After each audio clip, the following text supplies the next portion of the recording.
The sky changed color at 6:14 in the morning, and Elena Cross already had her hand on her rifle before she understood why. It was not sunrise. She had watched enough sunrises on Kepler 7b to know the particular way Contacts the light on the moved scope. here. Confirmed, The slow they're closing amber crawl fast. that came from Prepare the to east engage. and spread Weapons high lazily high. across the cloud cover like something being poured into a wide, flat container. She had watched it 300 times in 8 months, and she knew its character. This was not that. This was a burning that moved from east to west, deep and wrong, rolling across the sky as though the atmosphere itself was being peeled back by something enormous passing close overhead. Something that had no business being that close. Something that was not asking permission. She stood outside the barracks with one boot unlaced and her rifle in her right hand, and she stared up at it. And for exactly 3 seconds, she forgot every protocol and procedure she had been trained to execute and simply watched. The way you watch something that your mind has not yet found the category for.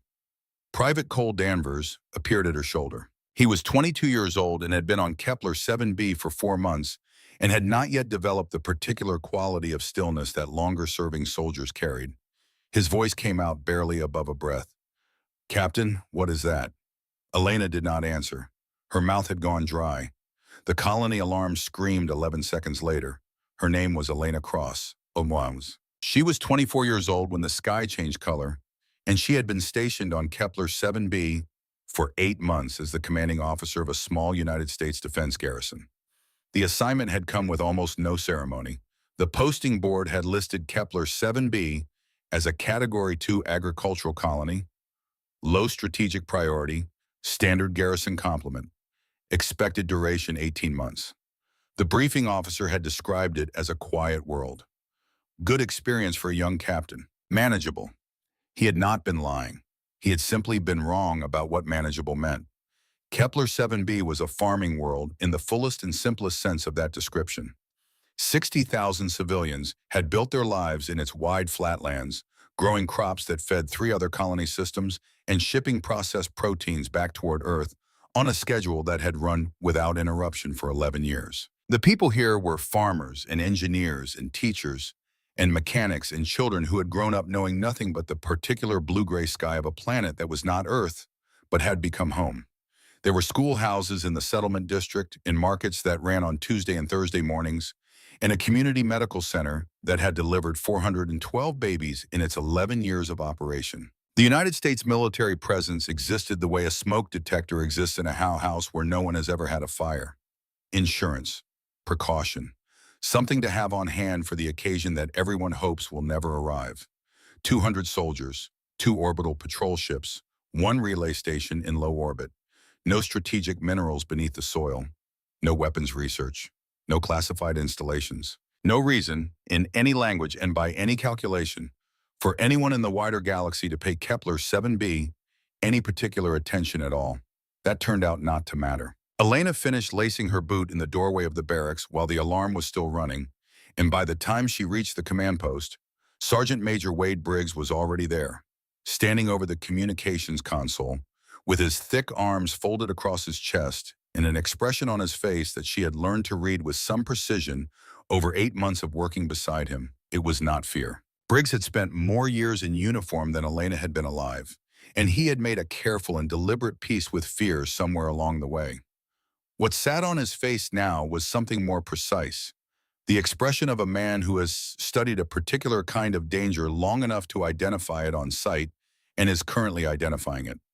"Formation," she said. "Coming through the upper atmosphere now."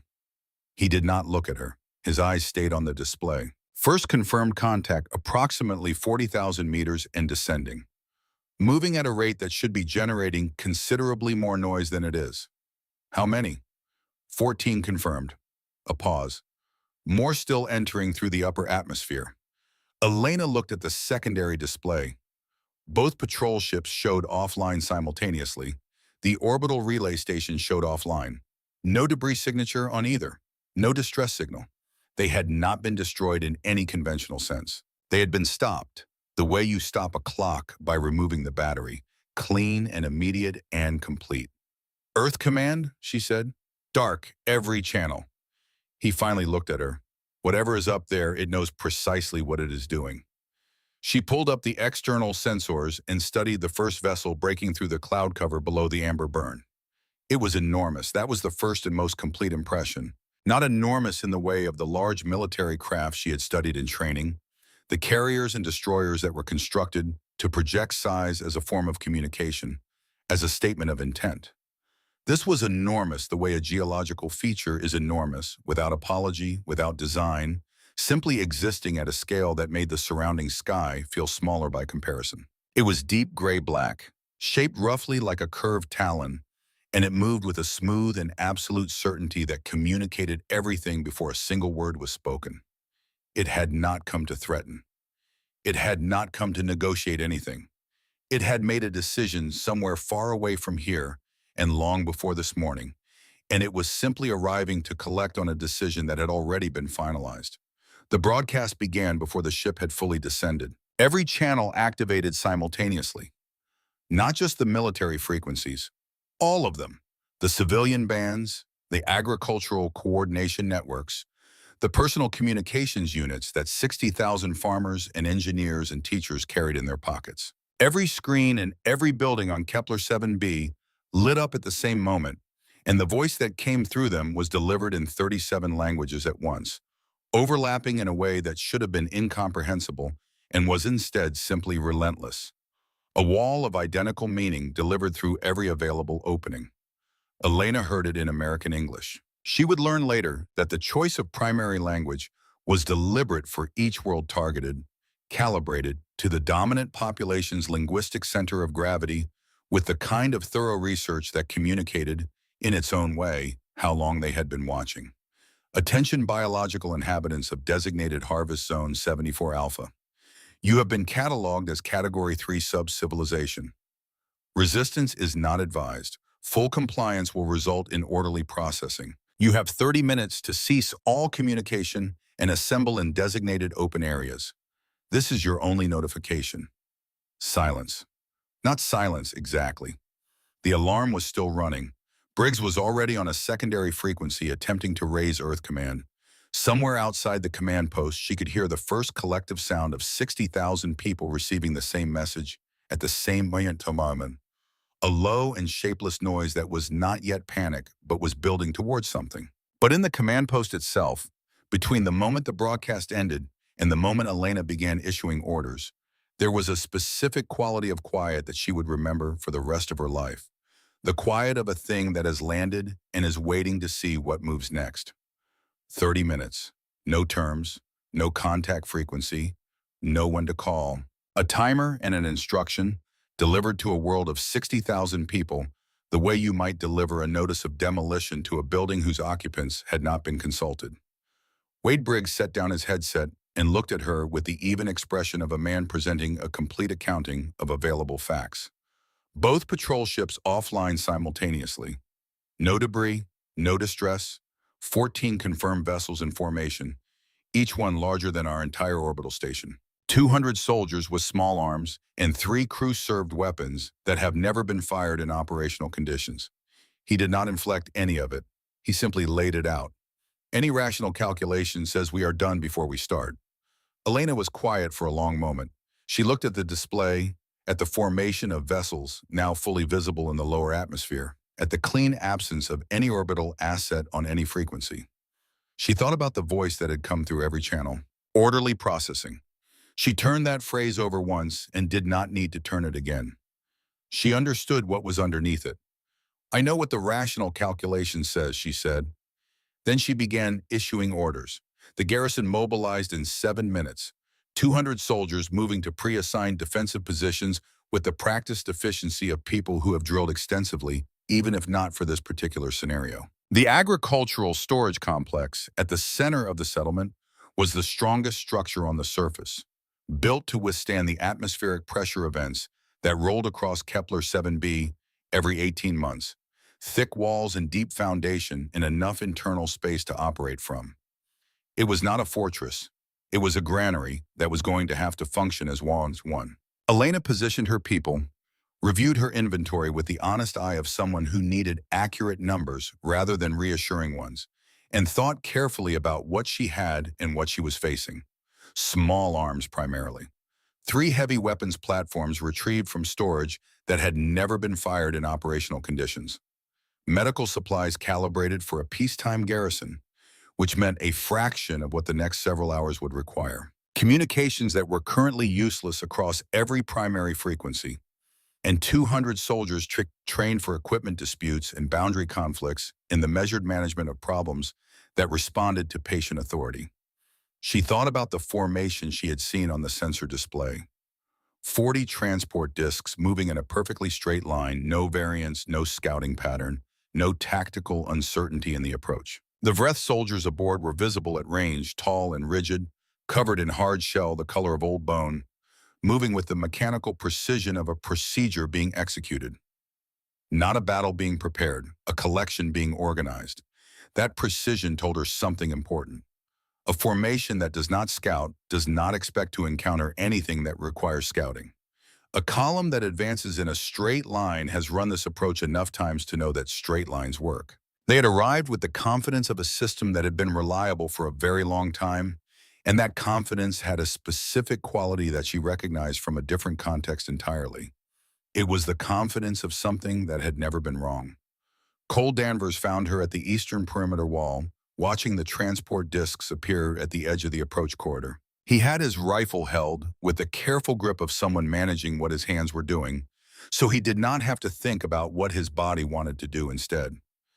"Captain?" "Danvers." He studied the approaching column for a moment. "They're not even looking at us. They haven't sent scouts. They're not checking our defensive positions." "No," she said. "Why not?" "Because in their experience, by the time they land, there's nothing to check." She watched the column advancing, the perfect spacing between vehicles, the calibrated pace of something that had been done the same way many times and expected to proceed the same way again. They didn't come here to fight us. They came here to collect what they already consider theirs. The 30 minutes was not a warning. It was logistics. Time to get the population into the right places so the process runs efficiently. He absorbed that for a moment. Around them, along the length of the perimeter wall, she could see her soldiers watching the same column with the specific attention of people who have decided something and are holding it steady. "So what do we do?" Danvers asked. She raised her voice so the soldiers along the wall could hear her clearly. "We make them fight for it." Danvers fired before any order was given. She understood it immediately. Fear had made him fast, faster than deliberation, faster than in the chain of command, and 2 shots left his rifle and found the front rank of the advancing column before the column had processed the fact of incoming fire.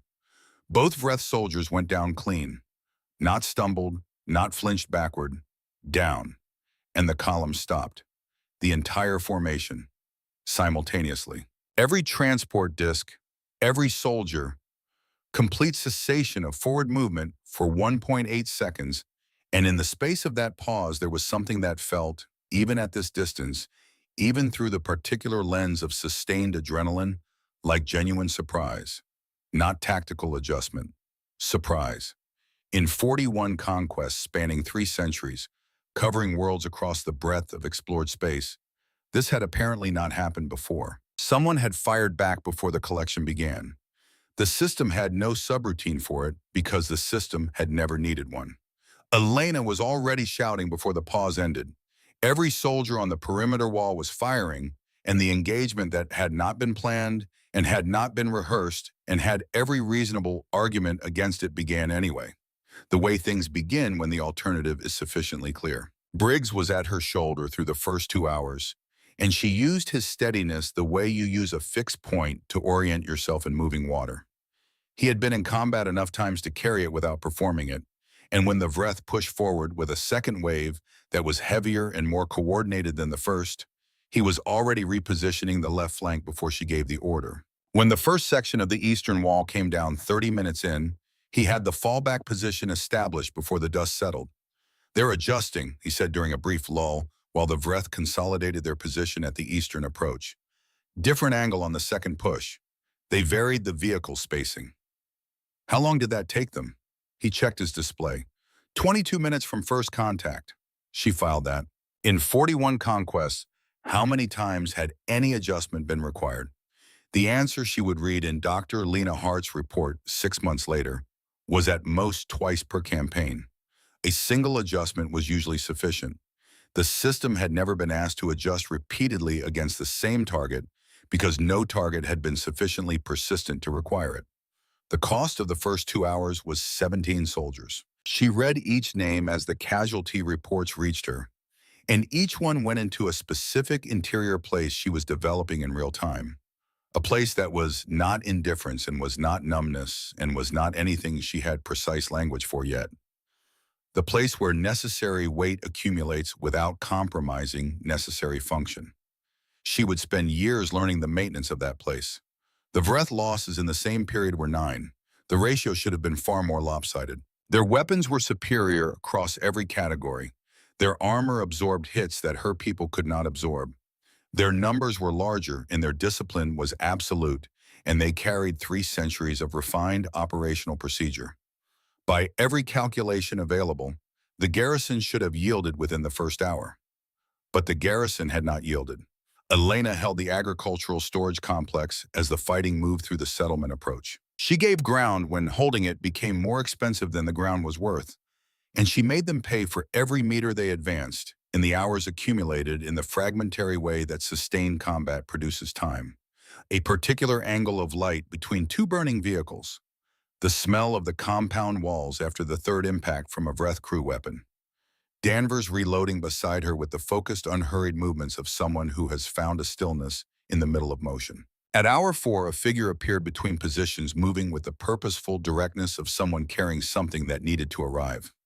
Nora Aldrich was a civilian engineer with oil on both hands and a practical clarity in her face that Elena recognized as the expression of a person who has identified a problem, solved it, and is now delivering the solution through the most direct route available. "I have a working communications relay," Aldrich said. "Low power, directional, buried under the water processing unit.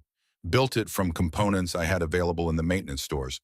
It will reach Earth command on the tertiary defense frequency if they're monitoring it." Elena looked at her for a moment. Nora Aldrich had no military rank. No one had given her an assignment. No one had told her what the situation required. She had assessed the situation herself, identified what was needed, and done it, without waiting for instruction or permission or assurance that it would matter.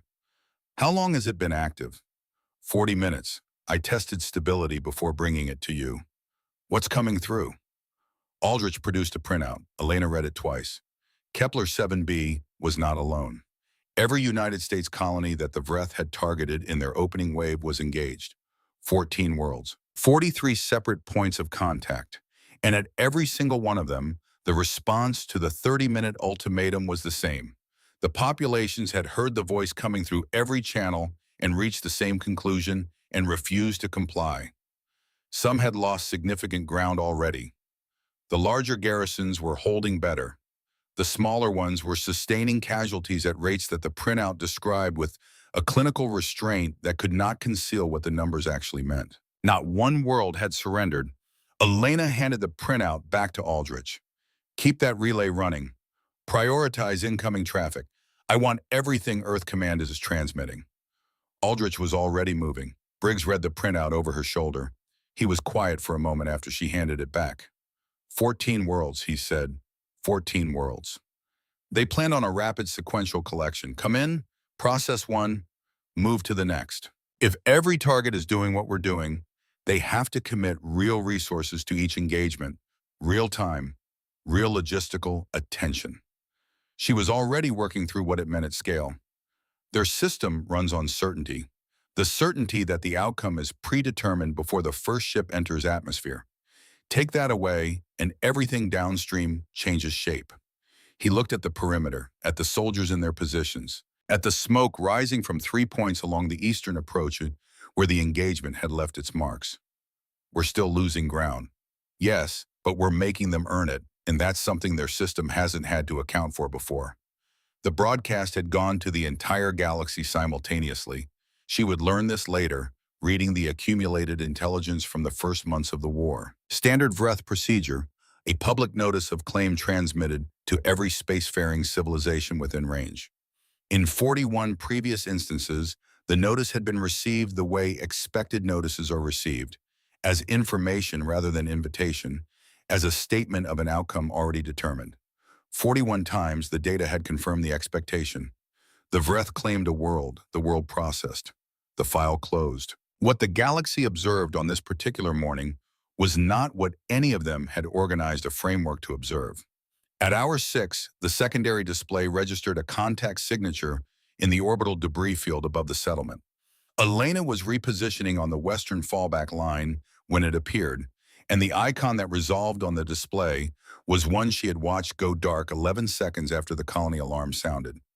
USS Resolute, patrol class, registry confirmed. She had not told Briggs what she had done in those 11 seconds. She had not told anyone because in the 11 seconds between the colony alarm and the moment the Vreth communications suppression reached full coverage, she had found a single open frequency and used it for a single instruction before it closed. The instruction had been 6 words: drift dark, make repairs, wait for my signal.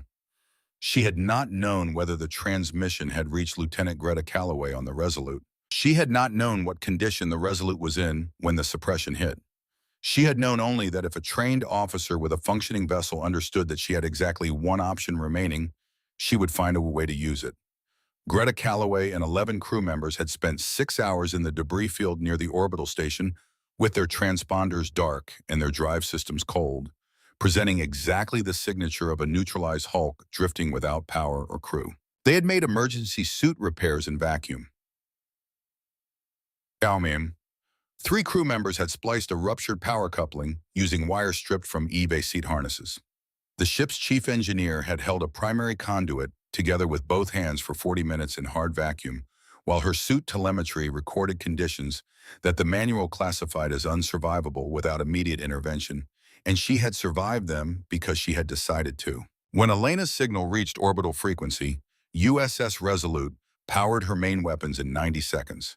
The impact hit the Vreth command vessel in its lower section and rolled it hard before it stabilized. Not a killing strike. The vessel was too large and too heavily armored for Resolute's available weapons to deliver a killing result on a first pass. But the killing strike was not what mattered in that moment. What mattered was the data that propagated through the Vreth formation simultaneously. Every Vreth commander in the engagement received the same information at the same moment. A vessel that their systems had registered as neutralized, confirmed non-operational, eliminated from any tactical consideration, had fired on their command vessel from a position in the debris field where no functioning ship had any right to be. Their system said this was not possible. Every sensor reading, every scan, every protocol confirmation had agreed. That vessel was gone. The system had been wrong, and the wrongness was not a small variance or a marginal error. It was a categorical failure. Something that their models had eliminated from the space of possible outcomes had happened anyway. In the wider galaxy, other spacefaring civilizations were tracking the data from 14 worlds and running their own calculations. The consensus, assembled from the careful projections of species who had watched the Vreth operate before, was that humanity had weeks. A few estimates were generous enough to offer months. Not one across the breadth of every species observing that morning suggested years. Elena heard Resolute's weapons cycle on the secondary display and felt something shift beneath the surface of the engagement. Not the tactical situation, which remained exactly as difficult and expensive as it had been for 6 hours. Something below tactics, something in the quality of the Vreth command traffic, which had been running at an elevated rate since Danvers fired the first shots, and had now shifted to a compressed and urgent register that had a different quality than anything she had heard in the previous 6 hours. Briggs appeared behind her. He looked at the radar contact. At the Vreth command vessel still running corrective maneuvers. At the communication traffic cycling through the enemy formation with the specific urgency of a system encountering a category it had not been designed to handle. "You told Calloway to do that?" he said. It was not a question. "I told Calloway to wait for my signal. Before the suppression went up, you planned for it." "I hoped for it," she said. "Calloway made it real." He was quiet for a moment, looking at the radar display, at the contact that should not have been there and was. "That's our girl," he said. "That's our girl," Elena said. The situation on the ground had not changed its fundamental character. They were still being pushed back, still losing the approach corridor by degrees, still reading casualty reports with the steady focus of someone who needs the numbers to remain accurate. By the end of the hour 6, 23 soldiers were gone and the Vreth had taken 12. And the disproportion was real, but not what anyone on the Vreth side had projected when they calculated the morning's operational timeline. In the eastern settlement, Nora Aldrich sat at her relay station with a cut on her forehead she had not stopped to address, maintaining the connection that was the only thread of communication between Kepler 7b and a planet 4 light-years away that had not yet fully grasped what was happening at its edges. Along the perimeter wall, Cole Danvers was loading his rifle for the 4th time with the precise and unhurried movements of someone who has made a decision and is not currently reconsidering it. Elena stood at the fallback position with her map and her numbers and the particular clarity that settles in when everything external has been reduced to its essential components. She was 24 years old and she had been given a quiet posting and told to expect 18 uncomplicated months. She was 6 hours into something that was going to be neither quiet nor brief, and she could see clearly how many ways it ended badly. But she had watched an enemy formation stop. She had watched it stop because a soldier fired before any order was given, and the stopping had carried information. And she had watched a ship held together by stripped wire and human decision fire from a position that every sensor in the enemy formation had confirmed as empty. She thought about the voice that had come through every channel at 6:14 in the morning. Category 3 subcivilization. Orderly processing. The flat and efficient voice of a system that had calculated the same equation 41 times and found it reliable. The equation had a flaw built into it. The flaw had been here for a very long time. It loaded rifles and built relay stations and held conduits together in hard vacuum and had never in the entire documented history of its existence made the calculation easier to run. Elena Cross looked at her map and began planning the next 6 hours. Behind her, Nora Aldrich's relay crackled with a new transmission from Earth Command. More worlds reporting in. More names being added to a picture that was still, by every available measure, moving in the wrong direction. But not surrendering. Not from any world, in any transmission, on any frequency. Not one word that sounded like surrender. She pulled on her boot, which had come loose in the last movement through the rubble, and laced it, and went back to work. Whatever the Vreth had expected to find on Kepler 7b, it was not this. It was not 200 soldiers with no air support and no orbital cover and every rational argument available to them pointing toward compliance, who had instead chosen to make every meter of ground cost something real. Adjusting, adapting, filing every piece of information about how the enemy moved and what they valued and where their certainty came from. In 41 conquests, the Vreth had built a perfect and tested system for what followed the 30-minute ultimatum. The system rested on a single assumption, refined across 3 centuries of operational experience. Every species had a breaking point. Find it quickly, apply the correct pressure in the correct sequence, and the world yields. They had never fought a species that had spent 10,000 years learning, at the worst possible cost and in the worst possible classrooms, how not to break. They were about to begin that education. Part 2, the education begins 6 months into the war, Doctor. Lena Hart walked into the Nevada briefing room with a 40-page report and a look on her face that Elena Cross had learned to identify precisely. It was not the look of someone carrying good news. It was not the look of someone carrying bad news either. It was the expression of a scientist who has spent weeks staring at data that refuses to behave according to expectations, has finally accepted what the data is actually saying, and is now required to say it to people who may not have prepared themselves to hear it. Elena had been relocated to Earth Combined Command's Forward Analysis Facility outside Las Vegas 3 months after Kepler 7b. The colony was still contested, which remained a fact that the wider galaxy had not fully absorbed. She had been pulled from it and redistributed to a command structure that was trying to build a coherent operational picture from 43 separate engagements across 14 worlds, each one generating data and each one generating casualties, and none of them, considered alone, looking like anything other than a slow and expensive fighting retreat. The facility occupied a former nuclear test site. The choice had not been accidental. Hart set the report on the table and did not sit down immediately. "Before you read it," she said, I need to establish what it is not. Elena waited. It is not a victory narrative. I wrote the first sentence in large text because I knew the instinct would be to read everything following it as evidence that we are winning. Hart pulled out a chair and sat. We are not winning. The Vreth have taken 4 colony worlds. Their technology remains superior to ours in most categories. Their supply infrastructure is more established, their numbers are larger, and their command structure carries 3 centuries of operational refinement. On every objective measure, the war is still going their direction.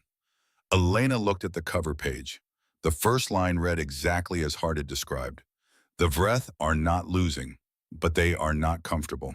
And in a species that has never felt discomfort during a conquest, that discomfort is spreading through their command structure like a disease nobody has a name for yet. Tell me about the discomfort, Elena said. Hart had spent 12 years studying alien biology before the Vreth arrived. Atmospheric organisms on remote moons, deep water chemical ecosystems on ocean worlds. Patient, methodical work that had nothing to do with armed conflict and had not prepared her, in any conventional sense, for what Earth Combined Command was now asking her to do. What it had prepared her for was looking at biological systems without importing assumptions from outside them, taking data as it presented itself rather than as she expected it to present itself. The first thing I identified was adaptation rate, she said. In every previous Vreth campaign on record, they adjusted their tactics at most twice across the entire subjugation process. The target species would attempt a resistance. The Vreth would counter it. The species had no further answer because no species had the institutional infrastructure for sustained resistance. The process concluded. Against us? Against us, the Vreth have revised their ground tactics 14 times in 6 months. She let the number establish itself. We matched or answered 11 of those 14 revisions. Not because our commanders are individually exceptional, though some of them are. Because every soldier and officer in the American military has been trained on scenarios that begin with failure. Scenarios where communications are down, where the support that was promised doesn't arrive, where the rational outcome of a situation is bad and the job is to find a way through it regardless. She paused. Our military history is, at its core, a continuous curriculum in recovering from catastrophe. The Vreth have no equivalent curriculum. When their previous opponents encountered failure, they submitted. There was no next phase to prepare for. Elena studied the adaptation table. 14 revisions annotated with dates and engagement coordinates and the specific human responses that had forced each adjustment. Looking at the data laid out that way, she could see the shape of something the Vreth had not anticipated encountering. Not a stronger opponent, a more persistent one. An opponent that absorbed each new version of their approach and was working on an answer before the approach had fully deployed. The second finding is physiological, Hart said. It took me 2 full weeks to accept what I was reading. She turned to the relevant section and positioned the report where Elena could see the diagrams. Vreth soldiers have a neurological response to serious injury that suspends higher cognitive function. Not death. A forced shutdown. A biological protection mechanism that evolved over a very long time. A badly wounded Vreth soldier ceases to be a combatant almost immediately. The nervous system makes that determination autonomously. It overrides conscious choice. She traced the diagram. In its own way, it is a compassionate system. It is also the source of every projection error the Vreth have made about us. Elena looked at the diagram for a long moment. And our nervous systems don't do that, she said. Demonstrably not. Field medics across 43 engagements have reported soldiers continuing to function through conditions that have no precedent in any Vreth combat model. Injuries that, in Vreth physiology, produce immediate cessation of combat capacity. In human physiology, they produce something categorically different. Hart looked at the diagram. The soldiers continued anyway. Elena was quiet. Their casualty mathematics, she said, assumes a direct and reliable relationship between physical damage and fighting capacity. Against humans, that calculation is consistently wrong. Every projection they have run has required revision. They are not accounting for the correct variable. Hart looked at her directly. The variable is not capability, it is choice. Elena read the sentence twice, the difference between cannot stop and will not stop. Invisible in the Vreth data. Their models had no category for it because their models had been built on a biology that did not produce it, and they had never encountered a species whose biology worked differently until now. She set the report down and looked at the wall of the briefing room. Outside, the Nevada desert sat flat and patient and indifferent to the specific problems of the people who had buried a command center in its rock. She thought about the eastern perimeter wall on Kepler 7b, about the names she had read off casualty reports one by one, about Cole Danvers loading his rifle for the fourth time, about Greta Calloway holding a conduit together with both hands in hard vacuum because she had decided it was going to hold. So every time one of my people kept fighting through an injury, she said slowly, they were breaking a law of physics as far as the breath are concerned. Hart considered the phrasing. Essentially, yes. Good, Elena said. Let's keep breaking it. Hart almost smiled. It was the expression of a scientist who has spent 6 months in a room full of numbers and has just been reminded that the numbers are attached to something real. The third section of the report was the one Elena returned to most often in the weeks that followed. It concerned production. 6 months into the war, American manufacturing output had quadrupled. Not because new facilities had been constructed, though some were being built, but because every existing facility had been converted and reorganized and pushed past every previous operational threshold. Universities had redirected entire departments toward materials science and propulsion engineering. Companies that had spent decades producing agricultural equipment were turning out armored vehicle components. Engineers who had designed atmospheric management systems were applying the same fluid dynamics principles to weapons delivery. Young people were enrolling in accelerated technical programs at rates that no projection model had anticipated. Retired specialists were being recalled from retirements they had considered permanent. According to a captured Breath Field Intelligence report that Hart had appended to the section, the Breath review team had run the American production numbers 4 times before accepting them as accurate. The original analyst had filed a secondary report describing the situation as without known precedent in any archive campaign record. That secondary report had been received, filed, and dismissed. Elena read the dismissal notation and held it in her mind for a while. A system that was choosing not to listen to the people inside it who were telling the truth. She thought about a Vreth field commander designated Vorn, whose intercepts she had read that morning. 6 months of reports, beginning with the confident operational language of a commander executing a familiar process, moving through careful puzzlement in month 2, then something that read like controlled alarm filtered through the formal constraints of Vreth military convention. His final report, submitted before he was removed from command, read in translation, "The engagement parameters of this species do not conform to established models. Every projection has required revision. Recommend suspension of standard subjugation timeline pending thorough reassessment." In 41 conquests, no Vreth field commander had ever written a message like that. His superiors had removed him for what their internal records classified as performance deviation. Elena carried the printed translation to the operations room herself and pinned it to the center of the wall where everyone working in the room would see it every time they looked up from their stations. Briggs stood in front of it for a long moment when she put it up. He did not say anything. He nodded once, the particular nod of a man who has understood something without needing it decoded for him. The appointment came through 6 weeks after the Nevada briefing. Elena was named commanding officer of the first coordinated American expeditionary fleet, the first human offensive movement into Vreth-controlled space, not a response to a Vreth action. A choice made from the human side for the first time in the war. She stood on the observation deck at Luna Station and watched the fleet assemble across 3 days. Ship after ship taking its position, each one representing months of production and months of preparation, crewed by people who had 6 months of the hardest possible operational experience behind them and had come out of it knowing something precise about themselves that they had not known before. The fleet departed with 14 months of full operational supply capacity, not rationed, not emergency reserve. 14 months of continuous maintenance capacity carried with the fleet because Elena had read the production and logistics analysis carefully enough to understand what it was actually saying. The Vreth ran their campaigns fast, hit hard, collect submission, move to the next target. They had no extended supply doctrine because they had never needed one. Their campaigns had never lasted long enough to require it. She was going to give them a longer fight. Captain Rowan Vickers was her flag captain, precise and operationally thorough, with a gift for logistics that Elena valued above almost every other quality in her immediate command. He had disagreed with two of her decisions in the first month of the campaign. Both times he had stated his disagreement clearly, listened to her reasoning, and executed her orders without reservation. The first major engagement of the counteroffensive was at the Vreth defensive line anchoring Sector 9. Elena had studied the records of 3 previous human attempts to push through that sector and found the same pattern in each one.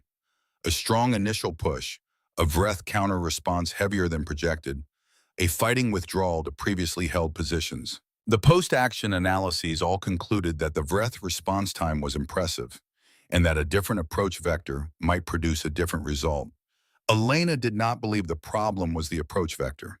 She believed the problem was that every previous commander had attempted to fight the Vreth on the terms the Vreth were most experienced with: direct engagement, force against force, pressure until one side yields. 3 centuries of experience had made the Vreth exceptional at exactly that contest. She was not going to be better at it. She was going to change what the contest was.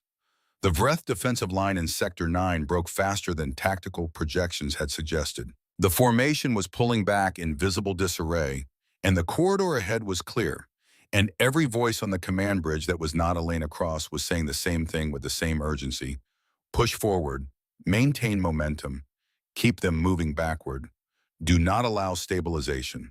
She ordered a complete stop, 6-hour rest cycle for all crews, maintenance checks fleet-wide, medical rotation, meal service. The silence on the command bridge lasted approximately 4 seconds. Vickers stated his concern in the careful, measured tone of a man who understood he was about to be overruled and was registering his position for the record. They will use those 6 hours to reorganize. They will try, Elena said. She was watching the display, watching the communication traffic cycling through the retreating Vreth formation with the compressed urgency of a system running an analysis. It does not have the right framework to run. But mostly they will spend those 6 hours trying to understand why we stopped. I would rather they work on that problem than on getting ready for us. Briggs, standing 3 feet to her left, said nothing at all. He looked at the display. He picked up his coffee from the console edge and took a long drink and set it back down and remained silent, which was his way of communicating that he had understood exactly what she was doing and had nothing to add. The 6 hours passed. The Vreth communication traffic ran at 3 times its normal rate and produced, as best the intercept team could translate in real time, a volume of analysis and very little actionable conclusion. They had an enemy that had broken their line and then inexplicably stopped advancing, for no tactical reason their models could identify, and the absence of a tactical explanation was the disruption she needed. A system built on certainty cannot operate cleanly in the presence of genuine uncertainty. The uncertainty was consuming operational attention that they could not afford to spend on it. When the rest cycle ended, Elena moved the fleet forward. The Vreth response was slower and less coordinated than it had been before the pause. She filed that the way she filed everything. The engagement her fleet came to call the doorstep happened at a navigational choke point, her charts designated Junction Point Kappa, a natural bottleneck between 2 dense asteroid fields at the edge of Vreth-controlled space. The defensive line anchoring it had held for 3 weeks before Elena arrived. It was commanded by Grand Commander Thal, a veteran officer whose service record showed 22 years of successful defensive operations across 6 campaign theaters. He had never lost a defensive position. His reputation across the Dominion was built on tactical precision and absolute composure under sustained pressure. Elena parked her fleet in front of his line and waited. Small probing actions launched on irregular schedules, achieving nothing decisive and withdrawn before they could develop into sustained engagements. Crew rotations every 6 hours to keep everyone sharp and rested. Resupply from the mobile logistics depot. Maintenance. The ordinary routine of a fleet that was in no particular hurry. From the outside, it looked exactly like indecision. It looked like a commander who had assessed the defensive line and found it too strong to take, who was searching for an angle and not finding one. It looked like a fleet that had momentum and lost its nerve at the crucial moment. It looked precisely and deliberately like weakness. On the fourth day, Thal's internal communications began reaching the intercept team at elevated frequency. By the seventh day, his reports had a compressed and accelerating quality that Elena recognized from Vorn's intercepts 6 months earlier. The language of an experienced commander encountering a situation his training had not equipped him to classify. He could not find a precedent for an opponent that maintained strength at his perimeter without pressing an assault or acknowledging an inability to press one. He could not identify which of the possible threats the behavior was building toward. And so, because he was a careful and disciplined commander, he prepared for all of them simultaneously, maintaining his entire defensive complement at full operational readiness around the clock, keeping his rapid response units on standby rather than rotating them through rest cycles, sustaining a posture that had been designed to be temporary and was now entering its second week. To sustain it, he began drawing on reserves. Elena's intelligence team flagged the supply chain movements on day 8. Thal was redirecting logistics allocated to the secondary defensive layer behind his position in order to maintain the extended readiness posture at the primary line. The resources that had been designated to prepare that secondary layer for the phase of the campaign that came after this engagement were being consumed by the engagement itself, day by day, before it had even been decided. Briggs brought her the intercept summary in person. He stood in the doorway of her command room and held it out and waited while she read it. She read it twice. His fuel reserves, she said, at 60% this morning, down from full operational at the start of the engagement. Briggs kept his voice even. The ordnance resupply designated for the secondary position has been redirected to primary defensive maintenance. The secondary layer has been operating on existing stock for 6 days. Elena looked at the tactical display, at the defensive line that had never been broken, at the space behind it where a secondary defensive layer was supposed to be fully prepared and was not. Day 12, she said, the numbers support that. She spent a moment longer looking at the display, thinking about Thal on the other side of that line, a careful officer who had made every correct decision available to him within the framework of a system that had not given him the right tools for this particular contest. He had been fighting a defensive engagement. She had been fighting his supply chain from the beginning. The distinction was the entire battle. On day 12, she ordered the full assault. Thal's line held for 9 hours, which was a remarkable performance given what had been done to it over the previous 11 days. And Elena acknowledged that internally even as she pressed the attack. He held 9 hours, and then the left flank gave way under sustained pressure, and then the center followed. And he pulled his remaining forces back in good order because he understood when a position had become indefensible, and he made the correct call when that moment arrived. But he was retreating into a secondary defensive layer that had been waiting on existing stock for 6 days and had counted on his whole buying at preparation time he had been unable to provide. Elena went through the secondary layer in 36 hours. She would not pretend the offensive was clean. The fleet lost ships. The fleet lost crews. Some of those losses were people whose names she had been reading in briefings and reports long enough that they had become as familiar as the layout of her own command bridge. People who would come to her in the hours before she was fully awake some mornings and had not stopped coming since. Those losses went into the place she had been building since Kepler 7b, the specific interior space that was not indifference and was not suppression and was not something she had adequate language for. Just the place where necessary weight lives. She would not dress any of it in language that made it easier to hold. There was no version of the story where those losses were anything other than what they were. But the fleet was moving. The initiative had shifted, and the Vreth were responding to human decisions rather than the other way around. And the shift had not come from superior technology or overwhelming force. It had come from a logistics study written about a continental war fought on Earth 3 centuries before Elena was born, and a conclusion stated simply enough that she had built an entire campaign architecture around it. In every sustained conflict examined, the decisive factor was not who had better weapons. It was who could keep fighting after everyone expected them to stop. She had given the Vreth a long fight. She had given them something their system had never modeled, and their commanders had received no training for. Sector 9 opened behind the fleet, Sector 10 6 weeks later. The boarding operation at the captured command station in Sector 11 was Elena's decision, and her senior officers objected to it with the focused precision of people who had very specific and well-founded reservations about their fleet commander leading a boarding team in person. Vickers stated his objection in 3 carefully constructed sentences and stopped when he understood that Elena was going to do it regardless, and further argument was a use of time they could not afford.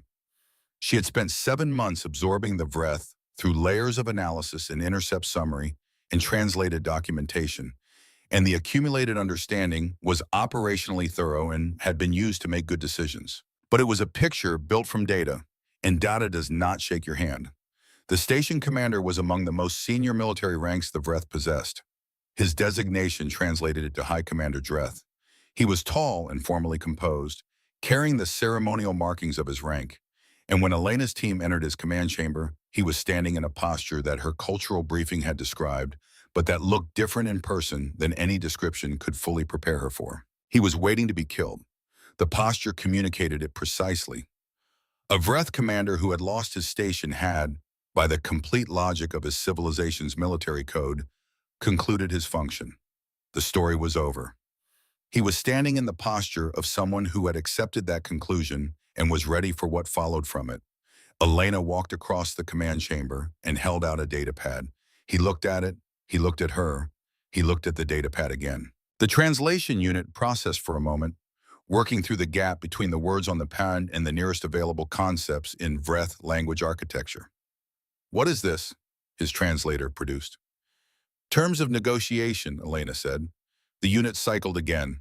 The closest phrase it could construct was something like, "Conditional cessation protocol offered by lower-ranked party." "We are not the lower-ranked party," Elena said. Dreth was still for a long time. She watched him and understood that she was watching a system encountering a category it had never needed to develop.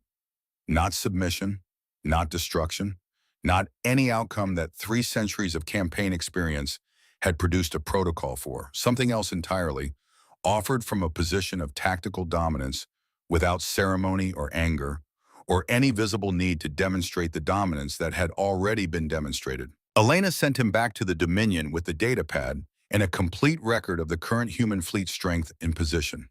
Not a threat. Information. The Vreth made decisions based on clear and accurate data. She was providing clear and accurate data and letting them make the decision. Briggs was at the command bridge when she returned to her ship. He looked at her with the expression of a man who has been in this particular business long enough to have developed a comprehensive filing system for unusual events and was not entirely certain which drawer this one belonged in. "Did it work?" he asked. "Not yet," Elena said, "but it will." She moved to the tactical display and began reviewing the fleet status. The work was not finished, and the decisions ahead were not small ones, and the names accumulated in that interior place were not going to become lighter. There was more to do before there was anything that could be called an ending. But the Vreth communications traffic had changed in quality in the hours since the boarding. The intercept team had noted it without fully characterizing it. A different tempo, a different kind of attention being paid to a different set of questions. They were trying to understand what had happened. She had met them at the moment of their expected conclusion and handed them something their entire system had no category for, something that was going to require them to build a new one. 6 weeks, she said. Vickers looked up from his station. "Sir? They'll open a formal channel within 6 weeks. He looked at the display for a moment, at the position markers, at the supply calculations, at the long shape of a campaign that had been built from a logistics study and a morning when the sky turned the wrong color and a soldier fired before any order was given. 6 weeks and 4 days later, the Vreth High Council opened a formal communication channel. Part 3. Forward is the only direction the Vreth homeworld was cold in a way that had nothing to do with temperature. Elena Cross stepped off the transport onto the landing platform of Vreth Prime and felt the chill settle into her joints within the first few minutes, a deep and persistent cold that the atmospheric readings had approximated but not fully conveyed. The sky above was dark gray-green, heavy with clouds that moved slowly and did not break. The buildings of the capital district rose in every direction, tall and angular, constructed entirely to purpose. No curves, no decoration, no concession to any quality that did not serve a function. Everything built to last, everything built to work, nothing built for anything else.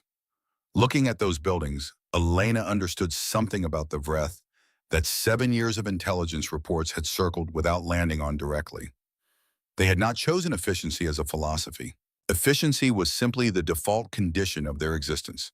Their entire civilization had organized itself around the elimination of waste. Wasted time, wasted material, wasted motion, wasted coordination between independent entities operating without central direction.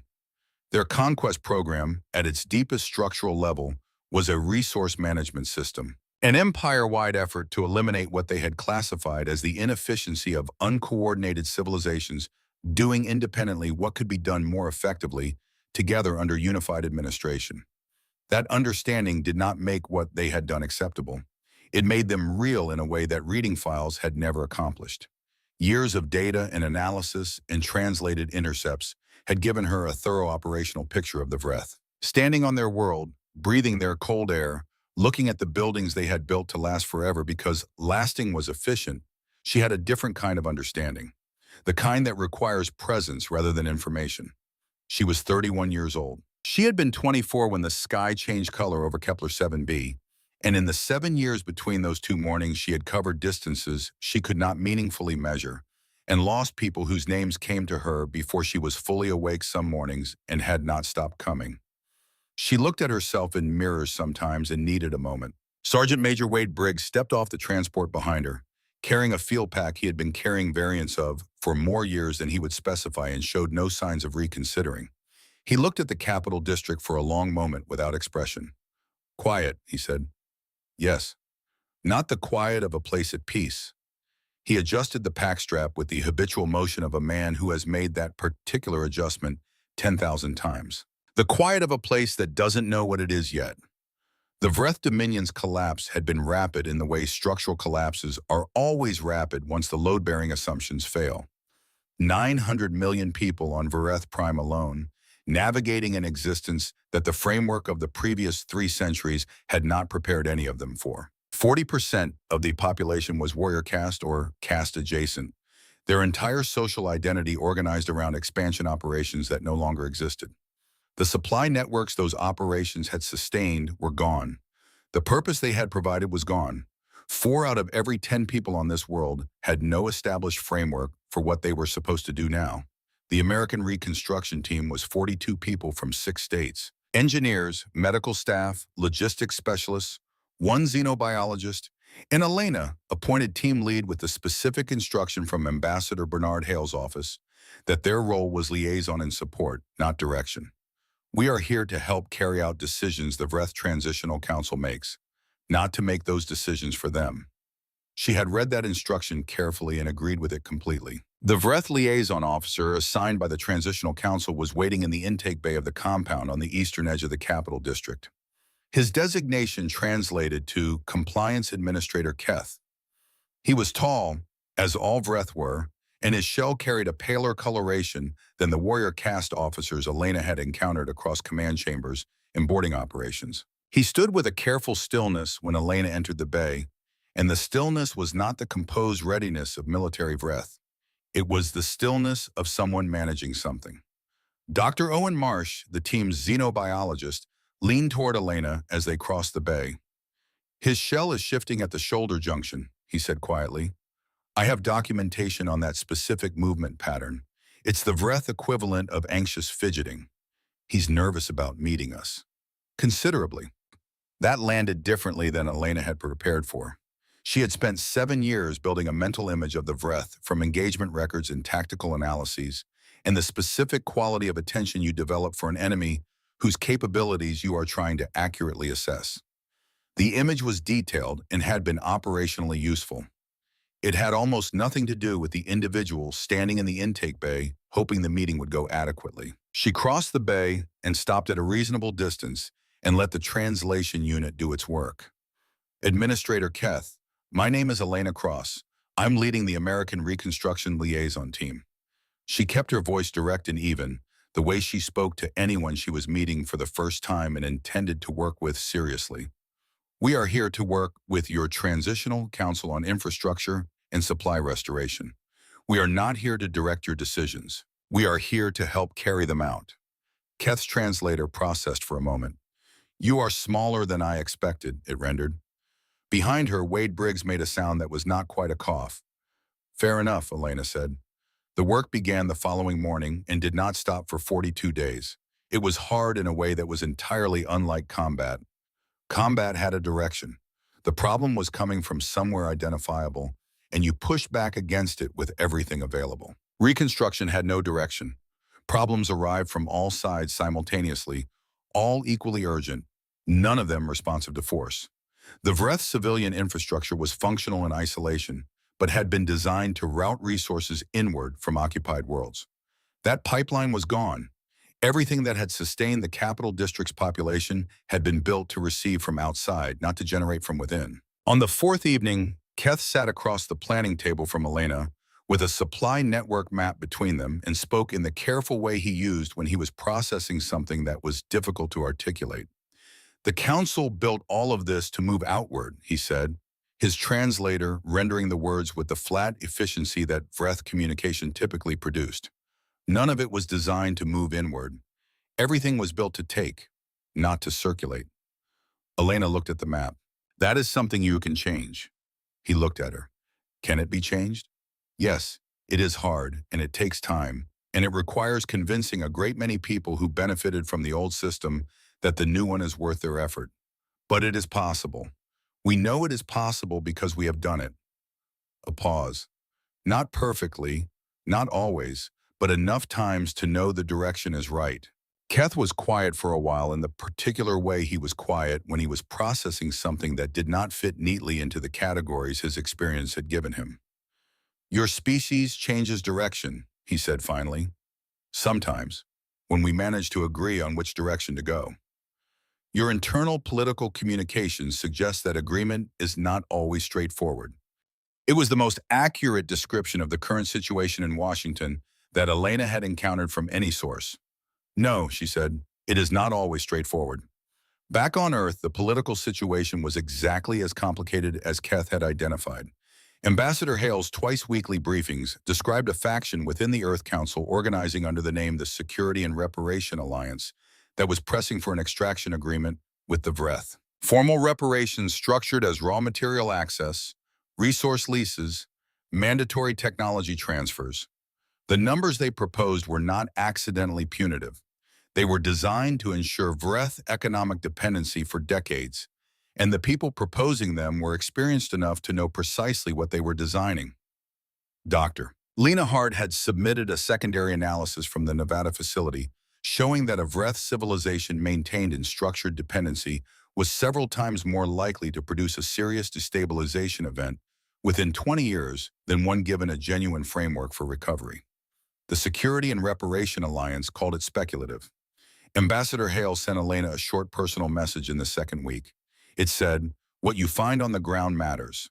Write it down, send it, all of it." So she did. She wrote about the Vreth children in the food distribution lines, their shells pale and their movements carrying a quiet uncertainty that had nothing in common with the rigid efficiency of the adults around them. Children look like children in a food distribution line, regardless of species.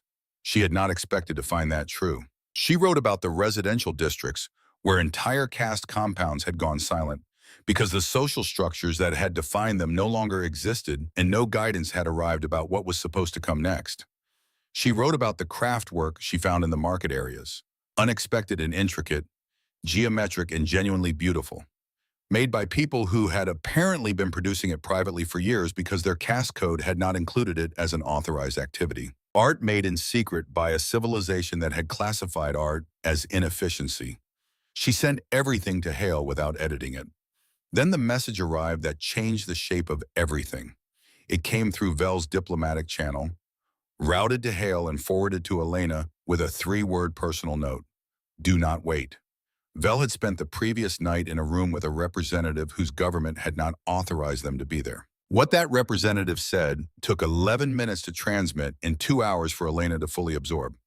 2 species, currently listed in assembly documentation as having voluntarily reduced contact with the wider galactic community. They had not reduced contact voluntarily.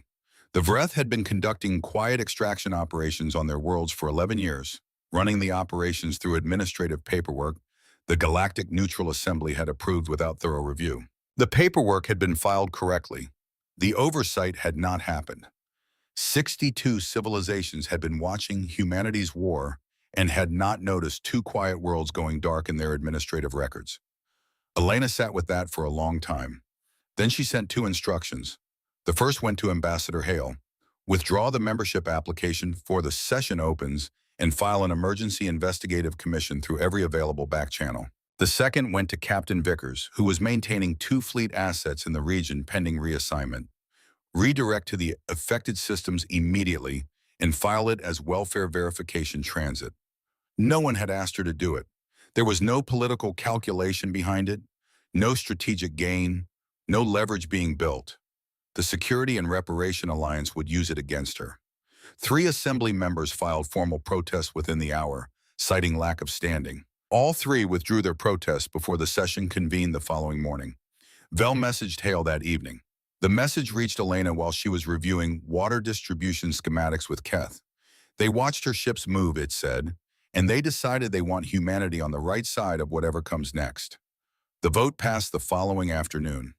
Not unanimously.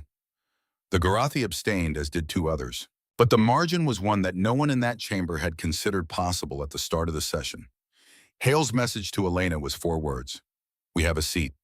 She read it once, filed it in the place where the weight of important things accumulates, and went back to the water distribution schematic.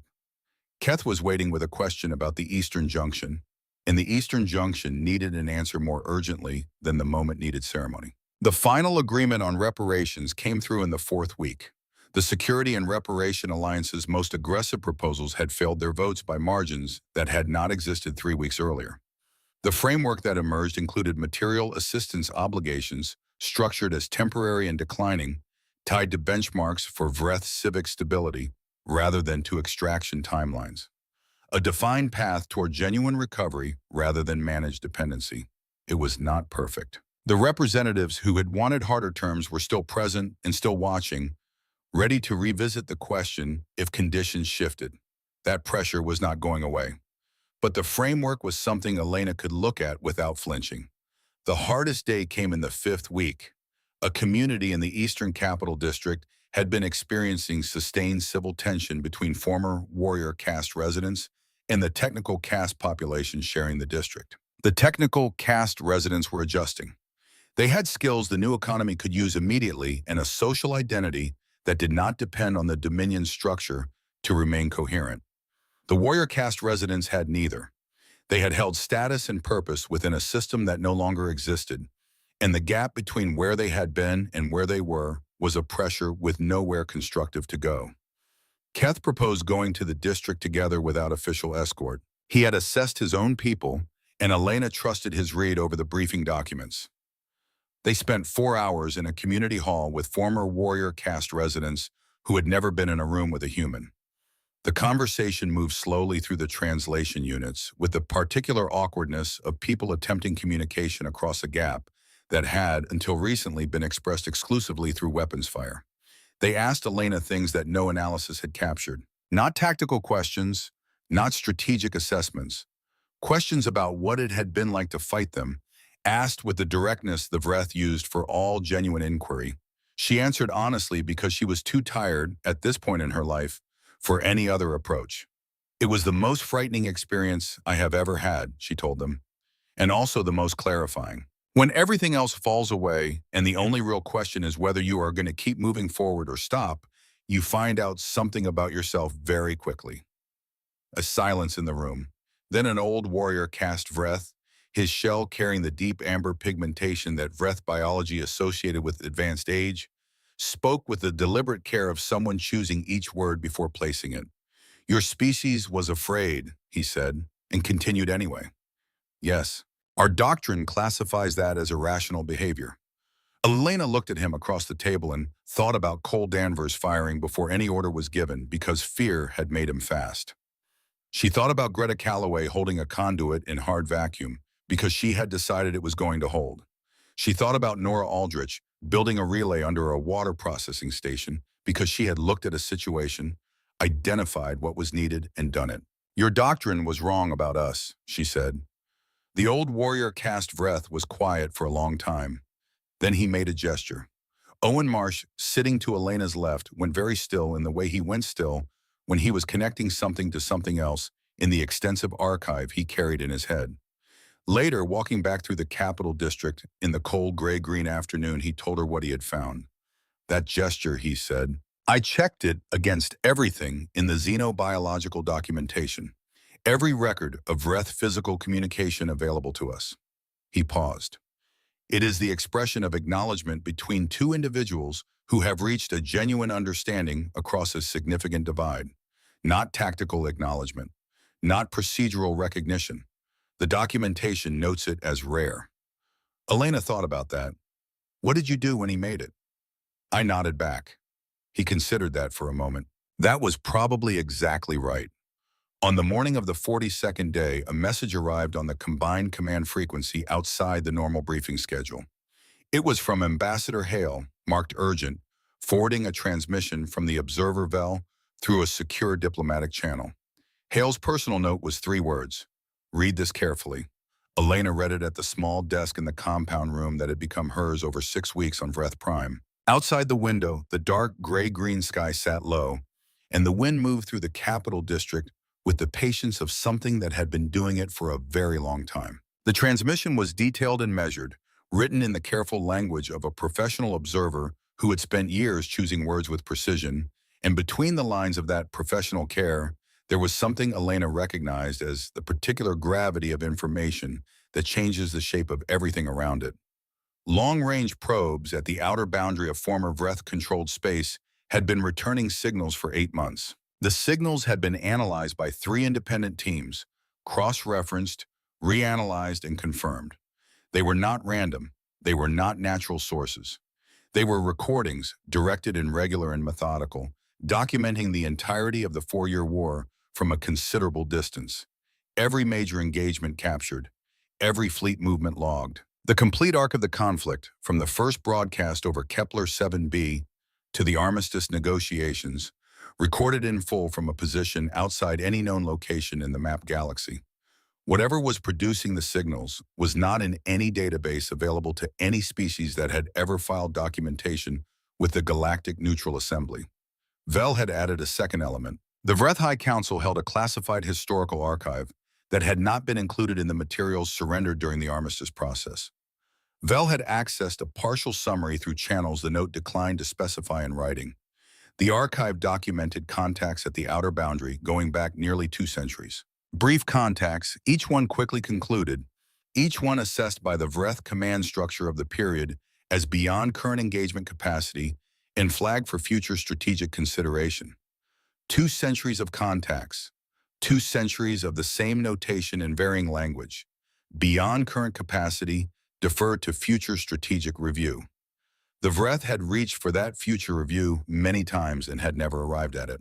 They had been stopped definitively by a species they had classified as a rapid subjugation target, and now humanity was standing at the edge of a deferred future that 2 centuries of an empire had never been able to reach. Something patient had watched the entire war, something methodical enough to document every engagement across 4 years, something that had made the Vreth nervous enough 200 years ago to bury the record in a sealed archive and say nothing about it to anyone in the galaxy. Elena read the message 3 times.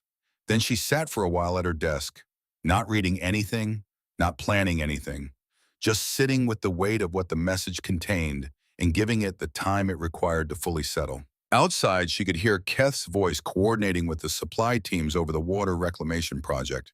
The junction in Sector 4 had cleared yesterday, and line restoration was projected for end of day. Owen Marsh was in the eastern end of the compound working through medical supply logistics for the clinic. Wade Briggs was somewhere nearby, probably with coffee, probably quiet. 42 people from 6 American states, doing the slow and difficult and entirely unglamorous work of helping a broken civilization find a way to be something other than what it had been. The kind of work that has no clean endpoint and no ceremony attached to it, and no moment where you look at a display and see the objective confirmed complete. She wrote a reply to Hale and Vel. She kept it short. We finish what we started here, completely and right. Then we face whatever is next together, with everything on the table and no comfortable assumptions. That is the only way we have ever managed anything that actually lasted. She sent it and went outside. The cold settled into her joints the way it always did within the first minutes of being out here. The sky was the same low gray-green it had been every morning for 6 weeks. Keth was at the supply table with 3 junior coordinators, pointing at a schematic of the Eastern Water Distribution Network with the focused attention he brought to everything regardless of scale. He looked up when Elena approached. "The reclamation junction in Sector 4 is cleared," he said. "Line restoration can begin before end of day." "Good. Your medical officer confirms the Eastern District Clinic is fully operational as of this morning." "Good," she said again. Keth made the gesture. She recognized it now without needing Owen Marsh to explain it. Recognized the meaning that the documentation had described as rare. The acknowledgement between two individuals who had crossed a significant distance to reach something like understanding. She nodded back because it had been exactly right in the community hall, and she understood it was exactly right now. Wade Briggs appeared at her side with his thermos and 2 field cups and poured without asking. She took the cup. The coffee was the variety of terrible that field coffee always was, dense and slightly metallic, with a suggestion of the container it had been sitting in. But it was hot, and the cold was in her joints, and the hot was what mattered. They stood together for a while without speaking, watching Keth's team work through the supply schematic. Briggs had the quality of silence that comes from understanding precisely when words are needed and when their absence is the correct offering. After a while, he said, "The message from Vel." "Yes," he looked at the sky. "Something out there, watching. Something that has been watching since the beginning. Something patient enough to document the whole war without announcing itself." The Vreth knew about it. For nearly 2 centuries. Never got around to dealing with it. He drank his coffee. They were busy processing civilizations. "And now it is our problem instead." He looked at the Capital District, at the angular buildings going about their morning in the quiet way of a place still deciding what it was. At Keth's team bent over the schematic. At 2 Vreth children crossing the far end of the compound yard with the purposeful uncertainty that children carry everywhere regardless of species. "Not yet it isn't," he said. "First we finish this." "Yes." "Then we figure out that." "Yes." He poured more coffee into her cup without being asked. She reached into her jacket pocket and found the ration pack she had put there the previous afternoon and had not gotten around to eating. And she opened it and stood there in the cold morning air of a world that had been an enemy capital 7 years and a lifetime ago. It was not good food. Dense and dry, carrying the flavor of compressed material and a distant suggestion of something that had once been bread. Nothing like home. Nothing like the kind of unhurried breakfast that belongs to mornings when nothing particular is coming. She thought about the morning 7 years ago when she had been sitting at a desk writing a routine administrative report and the sky had changed color and the alarm had screamed and she had picked up her rifle and gone outside with one boot unlaced to find out what had ended the world she had been living in that morning. That morning existed fully in her memory now only because it was gone. Ordinary mornings only become recognizable as ordinary once you are no longer in them. This was not that morning. This was dry rations on a cold alien world with work that would take years more and problems that had no clean solutions, in something unknown and patient waiting past the boundary of everything humanity had mapped. Watching and recording and waiting with the patience of something that had been waiting for 2 centuries already. But the sky above her was still, no amber burning from east to west. No sound of anything falling or breaking or arriving to collect on a decision already made. Just the cold and the wind and the sound of Keth's team working on the water lines, and somewhere across the compound, the low, steady voice of Owen Marsh going through a logistics checklist with the methodical attention of a man who understood that the unglamorous work was the work that actually mattered. Whatever was out there past the boundary, watching and recording and waiting, it was going to find out the same thing the Vreth had found out. The same thing 41 previous civilizations had apparently not provided occasion to discover. It was going to find out that humanity did not stop when the math said to stop, did not yield when the rational calculation said yielding was the only remaining option. Got tired and got hurt and lost people and kept going anyway. Not because it was braver than other species or stronger or more capable, but because somewhere inside the long and brutal and expensive history of everything it had survived, It had learned something that cannot be taught any other way. That destruction is not a final state. That catastrophe is a problem with a solution and a lesson with a use. That every ending is also a foundation if you are willing to do the work of finding out what it can bear. Elena finished the ration pack. She folded the wrapper carefully and put it in her jacket pocket because she had learned years ago not to leave things behind that she did not have to. The cold was in her joints and the coffee was gone, and the 42nd day was beginning in the way days begin when the work is not finished and the next necessary thing is waiting. She looked at the sky one more time. 7 years ago, a voice had come through every channel at 6:14 in the morning and announced that humanity had been cataloged and assigned and scheduled for orderly processing, that its story was finished, that the only remaining question was how efficiently the conclusion could be organized.